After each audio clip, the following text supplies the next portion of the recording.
उड़ी हुई थी, आंखों में एक अजीब सा डर था। उसके ठीक बगल में एक लड़की बैठी थी जो खामोश थी, गुमसुम थी। उस लड़के ने सामने बैठे एक अनजान यात्री से बड़ी विनती करते हुए कहा, भाई साहब, क्या मुझे आपका फ़ोन मिल सकता है? मुझे घर पर एक बहुत ज़रूरी कॉल करनी है, मेरा फ़ोन बंद हो गया है। सामने वाले यात्री ने पहले तो मना किया। आज के ज़माने में अपना फ़ोन किसी अनजान को देना खतरे से खाली नहीं होता। उसने कहा, नहीं भाई, मेरे पास बैलेंस नहीं है, तुम किसी और से मांग लो। लेकिन उस लड़के ने जब बार बार गिड़गिड़ाना शुरू किया तो उस यात्री का दिल पसीज गया। उसे लगा शायद कोई मुसीबत में है। उसने अपना मोबाइल अनलॉक करके उस लड़के के हाथ में थमा दिया। बस यही वो पल था, यही वो गलती थी जिसका उत्तर प्रदेश की पुलिस पिछले 60 घंटों से इंतजार कर रही थी। उस लड़के ने कांपते हाथों से एक नंबर डायल किया। वो नंबर किसी और का नहीं बल्कि मेरठ के सरधना इलाके के कपसाड़ गांव के झोलाछाप डॉक्टर राजेंद्र का था। फोन कनेक्ट हुआ, उधर से आवाज आई और इधर से उस लड़के ने सिर्फ इतना कहा, मैं निकल गया हूं, हम हरिद्वार जा रहे हैं, सब ठीक है ना। बात बमुश्किल 30 सेकंड की हुई होगी। उसने फोन काट दिया और डिलीट करके मोबाइल वापस कर दिया। वो लड़का निश्चिंत हो गया कि उसने अपने ठिकाने की खबर दे दी है और वो अब सुरक्षित है। लेकिन वो ये नहीं जानता था कि जिस डॉक्टर को उसने फोन मिलाया था उसका नंबर पिछले 48 घंटों से उत्तर प्रदेश पुलिस की सर्विलांस टीम सुन रही थी। वो ये भी नहीं जानता था कि जिस अनजान यात्री के फोन से उसने कॉल की थी, अब वो नंबर और उसकी लोकेशन पुलिस के रडार पर आ चुकी थी।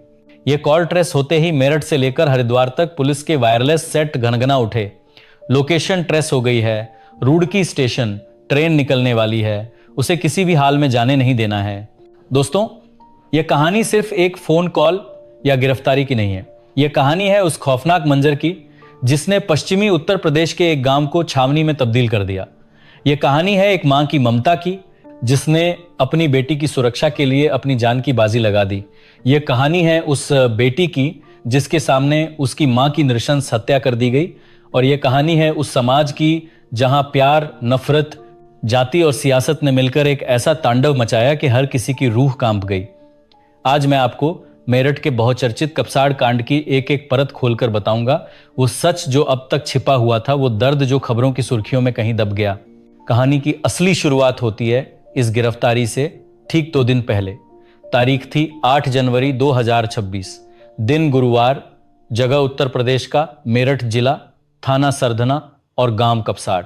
कपसाड़ गांव जो अपनी खेती और भाईचारे के लिए जाना जाता था, उस दिन वहां एक अजीब सी शांति थी। सुबह के करीब 8 बज रहे थे।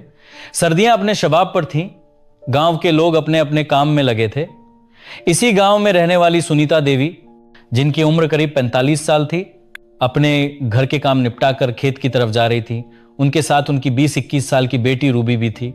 माँ और बेटी का रिश्ता ही ऐसा होता है, दोनों बातें करते हुए हंसते खेलते गांव के बाहरी रास्ते से जो रजवाहे की पटरी के किनारे किनारे जाता है, वहां से गुजर रही थी। उनका मकसद था खेत पर काम कर रहे पिता और भाइयों के लिए खाना पहुंचाना और गन्ने की छिलाई में हाथ बंटाना। उन्हें जरा भी अंदाजा नहीं था कि आज का सूरज उनके परिवार के लिए एक काली रात लेकर आया है।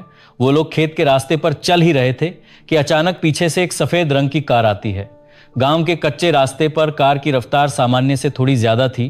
कार ने आक्रमा बेटी के पास ब्रेक मारे, धूल का गुबार उड़ा और गाड़ी का दरवाजा खुला। गाड़ी से उतरते हैं 2 लड़के। इनमें से एक था पारस सोम, जो इसी गांव का रहने वाला था, और दूसरा था उसका साथी सुनील राजपूत। पारस की आंखों में खून सवार था। वो सीधा रूबी की तरफ लपका। सुनीता देवी कुछ समझ पाती इससे पहले ही पारस ने रूबी का हाथ पकड़ लिया और उसे जबरदस्ती कार की तरफ खींचने लगा। रूबी चिल्लाई, मां बचाओ, ये मुझे ले जा रहा है। एक मां के सामने उसकी बेटी को कोई गुंडा उठा ले जाए, ये भला वो कैसे बर्दाश्त करती। सुनीता देवी शेरनी की तरह उन आरोपियों पर झपट पड़ी। उन्होंने पारस को धक्का दिया, उसका कॉलर पकड़ा और अपनी बेटी को उसके चंगुल से छुड़ाने की कोशिश की। सुनीता देवी ने शोर मचाना शुरू कर दिया, बचाओ बचाओ, मेरी बेटी को छोड़ दो। खेतों में सन्नाटा था, लेकिन सुनीता की आवाज गूंज रही थी। पारस को लगा कि अगर ये औरत यूं ही चिल्लाती रही तो गांव वाले इकट्ठा हो जाएंगे और उसका खेल बिगड़ जाएगा। उसके सिर पर तो रूबी को साथ ले जाने का जुनून सवार था। जब उसने देखा कि सुनीता देवी उसे छोड़ नहीं रही हैं और लगातार विरोध कर रही हैं, तो उसने वो किया जिसकी कल्पना भी किसी ने नहीं की थी। पास ही गन्ने के खेत में काम करने के लिए इस्तेमाल होने वाला एक भारी हथियार फरसा रखा था, या शायद वो अपने साथ ही लेकर आया था। गुस्से में पागल पारस ने वो फरसा उठाया और पूरी ताकत से सुनीता देवी पर वार कर दिया। एक जोर की आवाज आई और अगले ही पल वो जमीन पर गिर पड़ी। लेकिन वो मां थी, गिरते गिरते भी उसने अपनी बेटी का हाथ पकड़ने की कोशिश की। पारस का पागलपन यही नहीं रुका, उसने एक के बाद एक कई हमले किए। सुनीता देवी गंभीर रूप से घायल होकर बेसुध होने लगी। उनकी आंखों के सामने अंधेरा छाने लगा, लेकिन आखिरी सांस तक उनकी नजरें अपनी बेटी रूबी पर थीं, जिसे वो आरोपी अब घसीटते हुए गाड़ी में डाल रहे थे। रूबी चीखती रही, मां मां, लेकिन पारस ने उसे गाड़ी में धकेला, तमंचा दिखाया और जान से मारने की धमकी दी। पलक झपकते ही वो कार धूल उड़ाती हुई वहां से गायब हो गई। पीछे रह गया तो सिर्फ बिखरा हुआ वो खौफनाक मंजर, एक तड़पती हुई मां और खेतों में पसरा हुआ मातम।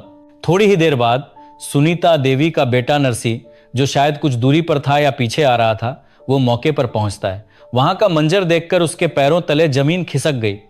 उसकी मां बुरी तरह जख्मी हालत में जमीन पर पड़ी थी, सांसें उखड़ रही थीं। उसने दौड़कर मां का सिर अपनी गोद में रखा। मां, ये किसने किया? रूबी कहां है? नरसी ने रोते हुए पूछा। सुनीता देवी बोलने की हालत में नहीं थी, लेकिन उन्होंने लड़खड़ाती जुबान से सिर्फ इतना इशारा किया कि वो लोग रूबी को ले गए और फिर वो खामोश हो गईं। नरसी की चीखों ने आसपास काम कर रहे लोगों को इकट्ठा कर दिया। आनन फानन में सुनीता देवी को गाड़ी में डालकर मोदीपुरम के एक बड़े अस्पताल ले जाया गया। डॉक्टर ने हालत बेहद नाजुक बताई। उधर गांव में खबर आग की तरह फैल गई। दलित परिवार की बेटी का अपहरण हो गया है और मां की हत्या कर दी गई है। यह खबर सुनते ही गांव में कोहराम मच गया। जो लोग खेतों में थे वो अस्पताल की तरफ भागे, जो घर पर थे वो थाने की तरफ। पुलिस को सूचना दी गई, लेकिन जब तक पुलिस सक्रिय होती बहुत देर हो चुकी थी। अस्पताल में इलाज के दौरान शाम करीब 4:30 बजे सुनीता देवी ने दम तोड़ दिया।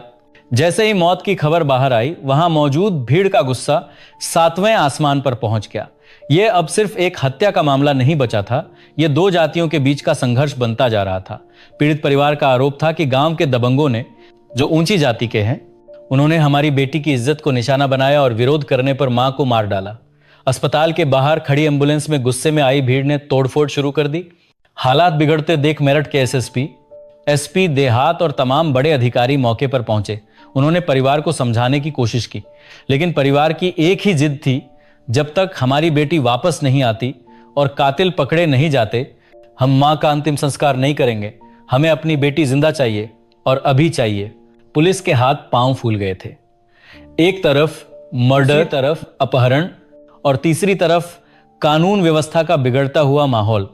दलित समाज के बड़े नेता और भीम आर्मी के प्रमुख चंद्रशेखर आजाद ने भी सोशल मीडिया पर ऐलान कर दिया कि वो पीड़ित परिवार से मिलने आएंगे। समाजवादी पार्टी के नेता अतुल प्रधान भी मौके पर पहुंच गए। यह मामला अब लखनऊ तक गूंजने लगा था। पुलिस ने परिवार को 24 घंटे का अल्टीमेटम दिया, फिर 36 घंटे का, लेकिन आरोपी का कोई सुराग नहीं मिल रहा था। 50 से ज्यादा पुलिसकर्मी, 10 से ज्यादा टीमें, सर्विलांस, मुखबिर तंत्र, सब कुछ झोंक दिया गया था। लेकिन पारस और रूबी जैसे जमीन निगल गई हो या आसमान खा गया हो। उधर हत्यारा पारस उस मासूम लड़की रूबी को लेकर कहां था? आखिर वो 60 घंटे तक पुलिस को चकमा कैसे देता रहा? चलिए अब चलते हैं उस सफर पर जो उस खूनी सुबह के बाद शुरू हुआ। 8 जनवरी की सुबह वारदात को अंजाम देने के बाद पारस और रूबी सबसे पहले मुजफ्फरनगर के खतौली पहुंचे।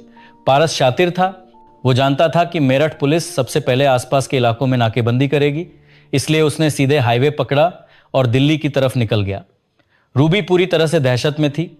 उसके कपड़ों पर शायद उसकी मां का खून लगा था, आंखों में आंसू सूखे नहीं थे और कनपटी पर पारस का तमंचा था। दिल्ली पहुंचकर उन्होंने एक होटल में पनाह ली, लेकिन पारस को डर था कि दिल्ली में ज्यादा देर रुकना खतरे से खाली नहीं है। वहां से वो अगले दिन यानी 9 जनवरी को गुरुग्राम निकल गए। वहां पारस अपने एक पुराने दोस्त के पास रुका। इस दौरान वो लगातार अपने गांव की खबरों पर नजर रखे हुए था। सोशल मीडिया और न्यूज के जरिए उसे पता चल रहा था कि कपसाड़ गांव में आग लगी हुई है। पुलिस उसके घर पहुंच चुकी है, उसके दादा दादी को हिरासत में ले लिया है, उसके ऊपर 25,000 का इनाम घोषित हो चुका है। यह सब देखकर पारस घबरा गया। उसे लगा कि अब दोस्त के घर रुकना भी सेफ नहीं है। 9 जनवरी की शाम को ही वो रूबी को लेकर वापस उत्तर प्रदेश की तरफ मुड़ा। वो सहारनपुर के एक गांव टपरी पहुंचा, जहां उसकी बहन रहती थी। एक रात वहां काटी। रूबी इस पूरे सफर में एक जिंदा लाश की तरह उसके साथ थी। न वो चिल्ला सकती थी न भाग सकती थी।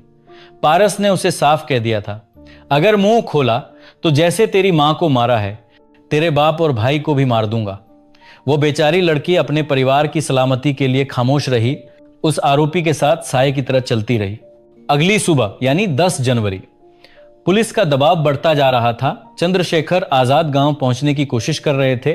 पुलिस उन्हें रोकने के लिए बैरिकेडिंग लगा रही थी। गांव वाले धरने पर बैठे थे। प्रशासन की सांसें अटकी हुई थीं। उधर पारस को लगा कि अब सहारनपुर में भी रुकना ठीक नहीं। उसने प्लान बनाया कि वो रूबी को लेकर हरिद्वार जाएगा और वहां से कहीं और दूर, शायद नेपाल या किसी पहाड़ी इलाके में छिप जाएगा। वो दोनों सहारनपुर रेलवे स्टेशन पहुंचे और हरिद्वार जाने वाली ट्रेन में बैठ गए। ट्रेन चल पड़ी। पारस को लगा कि वो बच गया, लेकिन कहते हैं ना, अपराधी चाहे कितना भी शातिर क्यों ना हो, वो एक गलती जरूर करता है। और पारस ने वही गलती रुड़की स्टेशन के पास कर दी। उसने ट्रेन में बैठे एक यात्री से फोन मांगा और अपने गांव के झोला छाप डॉक्टर राजेंद्र को फोन मिला दिया। उसे लगा कि डॉक्टर तो उसका पुराना जानकार है, वो उसे बताएगा कि गांव में क्या चल रहा है। लेकिन वो नहीं जानता था कि डॉक्टर राजेंद्र पुलिस के रडार पर था। जैसे ही वो कॉल मेरठ पुलिस के कंट्रोल रूम में एक बीप बजी। टारगेट एक्टिव है, लोकेशन रुड़की रेलवे स्टेशन के पास, मूविंग ट्रेन। एसएसपी विपिन ताड़ा ने तुरंत हरिद्वार पुलिस और जीआरपी से संपर्क किया। ट्रेन नंबर नोट करो, बोगी नंबर का अनुमान लगाओ और पूरे स्टेशन को घेर लो। वो दोनों उसी ट्रेन में हैं। रुड़की स्टेशन पर ट्रेन के रुकते ही सादी वर्दी में पुलिस वाले बोगी में चढ़ गए। हर सीट, हर चेहरे को स्कैन किया जाने लगा और फिर एक कोने वाली सीट पर खिड़की के पास बैठा वो लड़का दिखा, जिसके हुलिये का वर्णन पुलिस के पास था। बगल में वो लड़की भी थी। पुलिस वाले धीरे से उनके पास पहुंचे। पारस को भागने का कोई मौका नहीं मिला। जैसे ही पुलिस ने उसके कंधे पर हाथ रखा, उसके चेहरे का रंग उड़ गया। तुम्हारा खेल खत्म पारस, इंस्पेक्टर ने कड़क आवाज में कहा। उसी वक्त रूबी को भी पुलिस ने अपनी सुरक्षा में ले लिया। रूबी पुलिस को देखते ही रो पड़ी। वो पिछले 3 दिनों से जिस नरक को जी रही थी, उससे आजाद होने की उम्मीद जगी थी। दोनों को गिरफ्तार करके रात में ही मेरठ लाया गया। लेकिन कहानी यहां खत्म नहीं होती। असल ट्विस्ट तो अब आने वाला था। जैसे ही यह खबर फैली कि रूबी और पारस पकड़े गए हैं, मीडिया में एक नई कहानी तैरने लगी। पारस ने पुलिस को पूछताछ में एक तोते की तरह रटा रटाया बयान दिया। उसने कहा, साहब, मैंने कोई किडनैपिंग नहीं की। हम दोनों एक दूसरे से प्यार करते हैं। पिछले 3 साल से हमारा अफेयर चल रहा था। रूबी के घर वाले उसकी शादी कहीं और करना चाहते थे, इसलिए उसने मुझे बुलाया और हम अपनी मर्जी से भागे हैं। उसकी मां की मौत तो बस एक हादसा थी। वो बीच में आ गई और धक्का मुक्की में गिर गई। पारस के वकील ने भी कोर्ट में यही दलील दी। सोशल मीडिया पर कुछ पुरानी तस्वीरें भी वायरल होने लगी, जिनमें पारस और रूबी साथ दिख रहे थे। एक तस्वीर हरिद्वार के किसी मंदिर की बताई जा रही थी। गांव के भी कुछ दबी जुबान वाले लोगों ने कहा कि हां, शायद प्रेम प्रसंग था। इस नए लव एंगल ने पूरे केस को पलटने की कोशिश की। लोग सवाल उठाने लगे, क्या यह वाकई अपहरण था? क्या दलित बनाम ठाकुर का मुद्दा सिर्फ राजनीति थी? क्या लड़की अपनी मां की हत्यारे के साथ भाग गई थी? गांव वालों की राय भी बंट गई। कुछ ने कहा कि लड़की की भी गलती है, दोनों को बराबर की सजा मिलनी चाहिए। लेकिन पीड़ित परिवार, रूबी के पिता और भाई का कलेजा फट रहा था। वो चिल्ला चिल्ला कर कह रहे थे, हमारी बेटी को डराया गया है, यह झूठ है। हमारी मां को मारा गया है। क्या कोई बेटी अपनी मां के कातिल के साथ प्यार करेगी? सबकी निगाहें अब रूबी पर टिकी थीं। पुलिस जानती थी कि इस केस का फैसला न तो पारस के बयान से होगा और न ही नेताओं के भाषणों से। फैसला होगा रूबी की जुबान से। 11 जनवरी की सुबह रूबी को कोर्ट में पेश किया गया। सुरक्षा इतनी कड़ी थी कि परिंदा भी पर न मार सके। पुलिस उसे मीडिया से बचाकर गुपचुप तरीके से मैजिस्ट्रेट के सामने ले गई। रूबी का बयान बंद लिफाफे में दर्ज होना था, यानी वो जो भी कहेगी वो सीधे जज साहब सुनेंगे। कोर्ट रूम के बाहर सन्नाटा था, लेकिन अंदर रूबी का दिल जोर जोर से धड़क रहा था। मैजिस्ट्रेट ने उसे भरोसा दिलाया कि वो यहां सुरक्षित है और बिना किसी डर के सच बोले। और तब रूबी ने जो कहा, उसने पारस की सारी लव स्टोरी वाली थ्योरी की धज्जियां उड़ा दी। रूबी ने रोते हुए, सिसकते हुए जज साहब को बताया, साहब, वो झूठ बोल रहा है। उसने मेरा अपहरण किया था। उस दिन खेत में उसने मेरे सामने मेरी मां पर जानलेवा हमला किया। मेरी मां तड़प रही थी और वो मुझे घसीट रहा था। मैं चीखना चाहती थी, लेकिन उसने मेरे कनपटी पर कट्टा लगा दिया था। उसने कहा था कि अगर एक शब्द भी बोला तो पूरे परिवार को खत्म कर दूंगा। रूबी ने आगे बताया, पूरे रास्ते, चाहे ट्रेन हो या होटल, वो मुझे डरा कर रखता था। वो मुझे बार बार अपनी मां की उस भयानक हालत की याद दिलाता था। मैं मजबूर थी। मैं अपनी जान से ज्यादा अपने पिता और भाई की जान की फिक्र कर रही थी। रूबी का यह बयान उस प्रेम कहानी के ताबूत में आखिरी कील साबित हुआ। कोर्ट से बाहर आते ही जब रूबी को आशा ज्योति केंद्र ले जाया गया तो वहां उसका सामना अपने पिता और भाई से हुआ। वो मंजर देखकर वहां मौजूद सख्त दिल पुलिस वालों की भी आंखें नम हो गईं। रूबी अपने पिता से लिपटकर दहाड़े मारकर रोने लगी। पापा, मुझे माफ कर दो। मैं मां को नहीं बचा पाई। मैं उनका आखिरी चेहरा भी नहीं देख पाई। पिता सत्येंद्र ने अपनी बेटी के सिर पर हाथ फेरा। उनके खुद के आंसू नहीं रुक रहे थे। उन्होंने बस इतना कहा, बेटी, तू सही सलामत लौट आई, यही बहुत है। तेरी मां तुझे बचाने के लिए ही। रूबी ने अपने परिवार को बताया कि कैसे 60 घंटे उसने मौत के साये में बिताए, कैसे पारस उसे गन्ने के खेतों में छिपाकर रखता था, कैसे वो बार बार जगह बदलता था। उसने बताया कि वो पारस से नफरत करती है और चाहती है कि उसे उसकी मां की हत्या के लिए फांसी की सजा मिले। पुलिस की जांच में अब सब कुछ साफ हो चुका था। मेडिकल रिपोर्ट और रूबी के बयान ने पुष्टि कर दी थी कि यह मामला सीधे तौर पर अपहरण और जघन्य हत्या का है। पारस का नाबालिग होने का दावा भी पुलिस की जांच के दायरे में है। पुलिस उसकी जन्मतिथि की जांच करवा रही है। अगर वो बालिग निकलता है तो उसके गुनाह की माफी की कोई गुंजाइश नहीं होगी। उधर गांव में जो तनाव था वो रूबी की वापसी और बयान के बाद थोड़ा कम हुआ, लेकिन गुस्सा अभी भी बरकरार है। सुनीता देवी का अंतिम संस्कार प्रशासन के बहुत मनाने के बाद भारी सुरक्षा के बीच किया गया।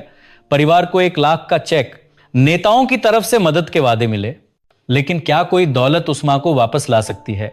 इस पूरे मामले में पुलिस की भूमिका पर भी सवाल उठे और तारीफ भी हुई। तारीफ इसलिए कि 60 घंटे में आरोपियों को पकड़ लिया। सवाल इसलिए कि आखिर गांव में दिन दहाड़े ऐसी गुंडागर्दी कैसे हो गई? क्यों एक बेटी